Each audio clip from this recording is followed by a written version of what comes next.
नजर से नजरिया की बात हो गई, एक अजनबी से मुलाकात हो गई। संभरला से दिल मोर संभरे नहीं, ए दिल केहू के मेहमान हो गई। आहा आहा हो हो।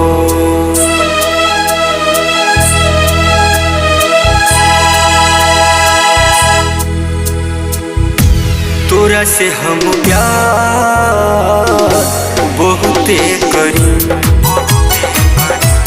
ये दिल बेकरार बहुते करी।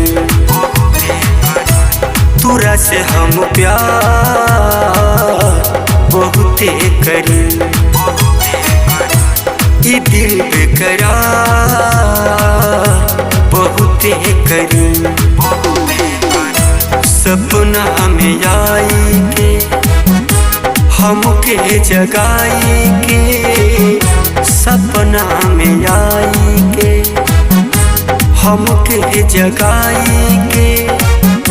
छुप जालू कहवा गोरी आह हम भरी, है तोरा से हम प्यार बहुते करी,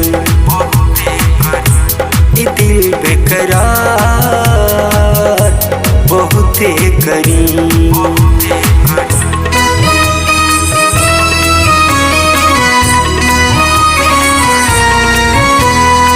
मिथिला रिकॉर्डिंग स्टूडियो लुधियाना।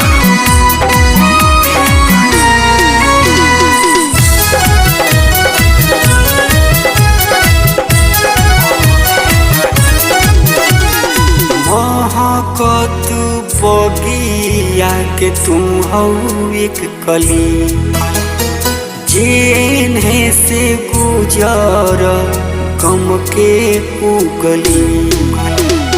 महकत बगिया के तुम हो एक कली, जेन्हे से गुजर गम के उगली। चमकत चेहरा चांद लगे, देखी अनहरिया दूर भागे। कार कजरिया नैन सजे, पहिनल सूट